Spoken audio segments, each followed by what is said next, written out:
Yep. It is finally here. The brand new iPhone 16. No, I did not get this phone in like the very cool, exclusive blue or pink color. I got it in the very boring color of just black, but I think this could be a very, very good phone for the future, and let's see how well it is. Hello everyone, it is Jake Baller here, and today, as you can see, I'm back with another ASMR video, and in tonight's ASMR video, we're going to be unboxing and reviewing the iPhone 16. Now, I just got the basic, base level iPhone 16, which I'm sure a lot of you who are out there aren't going to be getting the most expensive version of the iPhone, which honestly is the only one I ever see getting reviews and like unboxings for. I just know you guys are regular people like myself and I'm just going to be getting the normal iPhone 16, so let's see how it is. But first, make sure of course you do like the video. Make sure you press that thumbs up button down below. It really helps out the channel a lot. Make sure you subscribe here on YouTube as well, and comment down below, do you plan on getting this phone? Are you waiting to get this phone? Do you want to see other sort of videos using this phone? Let me know down below in the comments what you think about it. Okay, so I bet you're wondering, Jake Baller, if the phone is in the box right here, how have you been able to review the phone? Well, funny you mentioned that actually. I've actually already opened the phone. I actually did an unboxing of the phone on a YouTube short, which I'll play right now. Brand new iPhone 16.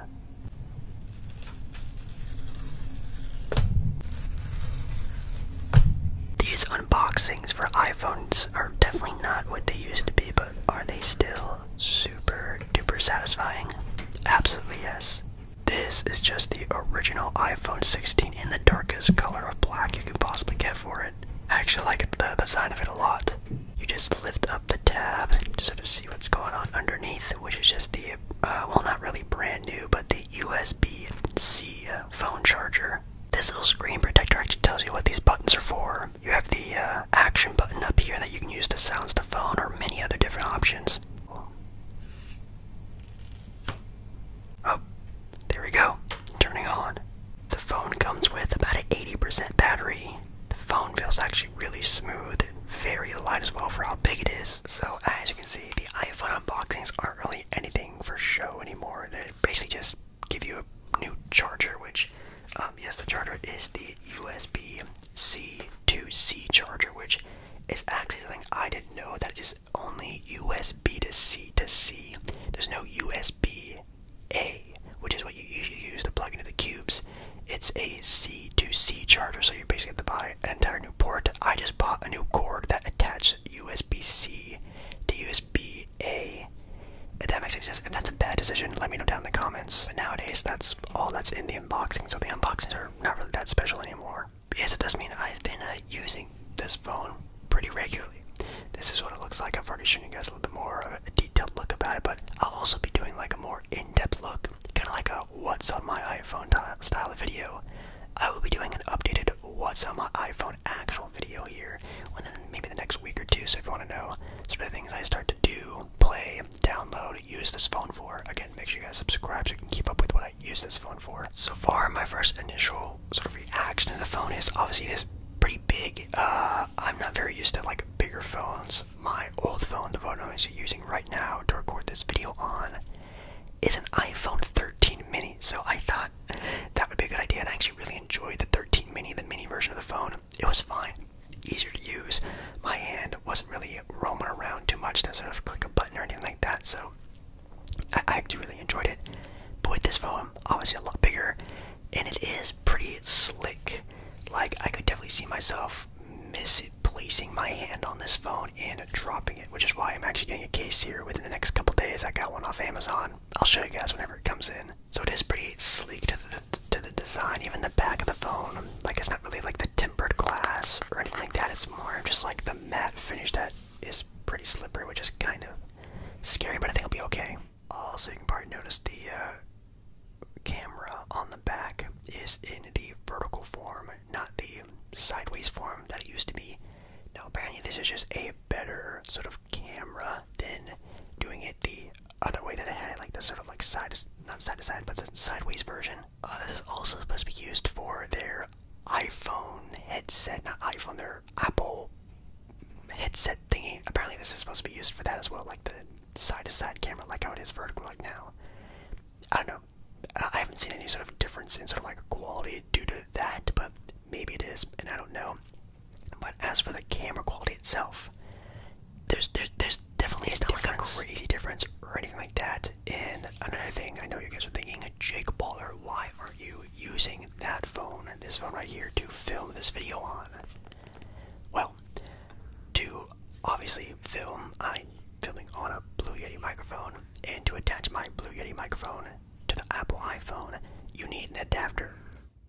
And my adapter is only for a lightning cable and not a USB-C port. So I need to buy an entire new adapter, which I'm not excited to do whatsoever. I know they're kind of expensive, or maybe I can buy like a USB-C to a lightning adapter, but I don't know how the sound quality is going to do if I do that, so it's really stressful, but that's why I can't really film ASMR yet on this phone. There's also a new chip upgrade, which I think you get the 18, the Apple chip 18. I know the Pro versions have the 18 Pro, which is, ooh, a little bit faster, a little bit cooler, a little bit bigger. I understand that, but, you know, I'm a normal person. You know, I just can't be going out getting that iPhone Pro Maxes all the time. Honestly, with this phone, the size it is, the amount of, you know, gigs it has on there, the size of the battery life and everything, this is like perfectly 1000% fine with me. Anyways, I haven't yapping too long about this, the boring stuff. Let's actually take a look into the phone and just, well, see how it is. Like I probably mentioned, I don't want to bore you guys too much. I don't want to make this video way too long. This video is just a little review about how it is and things like that, which, let's get to the actual review of the phone. You guys already saw the unboxing, nothing too special about the unboxing. It's really just your traditional iPhone unboxing. You rip the tags underneath, and the iPhone here just kind of, which another thing that kind of sucks, that they don't really slide. You know, there used to be that really satisfying sliding thing that used to come with the box. They're kind of sticky, at least my box was pretty sticky with the unboxing, and it just comes with your pamphlet and the newest USB-C to USB-C charger, which, again, we all just kind of have to sort of adapt to now, but that's all that came in the box, which is nothing super duper special. Now, when it came to the actual iPhone, it obviously sets up super easy, and my phone is, you know, obviously already set up because I've been using it for the last handful of days, and yeah, it is pretty cool. So, you can see here it just has your typical iPhone layout. You can still obviously press down and customize your own thing, which is really, really cool. You can also customize the front buttons. I think this is obviously, of course, with the new iOS update, not with the newest, you know, iPhone. You can customize your button down here. Mine's actually the Shazam button, so now if a song I know comes on, or a song I want to know comes on, all I have to do is access my little phone here, and I just press that, and it'll just activate Shazam, which is kind of cool, so it'll listen for any music that's being played, which I think is really cool. I don't need the camera button down there anymore, even though I probably am going to switch it back to the camera, because it is just like my typical way of using the phone, because of the camera button that they actually have on here, which we're actually going to use right now. So you just activate the camera button, and just like that, boom, that's all you got to do, just to activate the cameras, to press the little camera button. Now they have the I have no idea how sometimes it's like, I'm just going to show you guys raw how I'm using this camera or this phone. I'm not like a professional. I'm not, you know, Marquez Brownlee or whatever that guy's name is. I'm just a guy. And what I've seen from those videos is that apparently you can just like use your finger to activate this like feature, but as you can see, are you supposed to like, so you have to like give it a little push in. You just have to, you know, like push in all the way. You just kind of lightly put your finger on it. You put a little bit of pressure on there, and then you can go to zoom in and zoom out. That makes some sense. Okay, so I was just kind of pushing my finger on it, and it wasn't really doing anything. But once I actually gave it a little bit of a oomph on there, not a press, but, you know, a little oomph.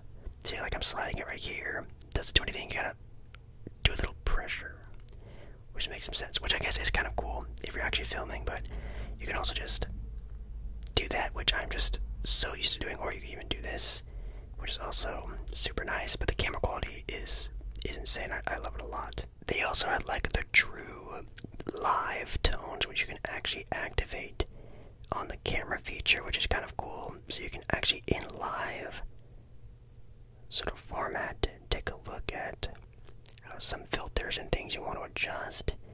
And it actually stays on these settings, so you can just kind of, open your phone. If you always use the vibrant filter, you can kind of see what you want to use with it. You can kind of change like the hint of tones of color on it as well. It's really cool. The sort of the new camera feature that they have, not only just with the new iOS update, but also just with the phone itself, is really nice.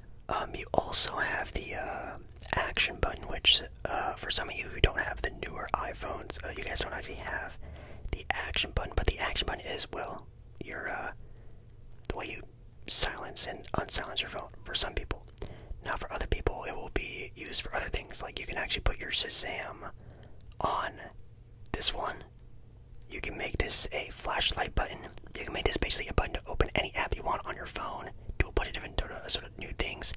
So if you press that, I'm going to keep mine on silent because again, that's just what I use it for, is always just to silence my phone. But you can also use it for many different other options. Also with the newest iOS update, it comes with a ability to pretty much customize your, like an option screen. I have no idea what this little pull down tab is called, but like this option screen you can actually now update. Now this is just with the iOS, it's not with the new phone, but it is a new thing that comes along with the phone. And you can basically put almost anything you possibly want on here, which is super crazy. I customize mine a little bit. I still have my screen recording, do not disturb, all that fun stuff. But yeah, that I thought that was actually a pretty cool feature. Most of the people aren't probably going to do that at all, but I thought it was a good idea. So far, I thought the UI on this phone has been pretty nice. Like the way it uses, the way it feels when you're swiping through and swiping across on the phone is really nice. It feels like just a brand new phone, a little bit faster, a little bit more crisp on everything. I've really been enjoying the phone so far. If I could rate this phone on a scale from 1 to 10, just from how it is as a new phone, I'd probably give it like a 7.5, maybe an 8 out of 10. Everything about it is good, like how fast it is, the way it feels, the usage, the way things are loading, the way things look when it's passing on my screen. I like it a lot. I don't really enjoy the camera button, to be honest. I don't see myself pretty much ever using it on my lock screen. It has the phone, like, camera button. I'm still just going to be using that button. I've just always been using it for years and years and years. So till the day they don't have that on the home screen anymore, I'm just not going to use that camera button. The zoom in, zoom out feature is kind of cool, but your finger placement is just in kind of a weird spot. And honestly, my biggest gripe about it is that when I'm using it to film videos on with a tripod or any sort of thing like that, it clips in the worst spot ever. I showed you guys earlier. I really can't even really film normal videos using it because it clips right on the camera button, holding it down, which activates it. It's super dumb, really bad placement. I might even lower it down to like a 7 out of 10 because the camera button is just super irrelevant.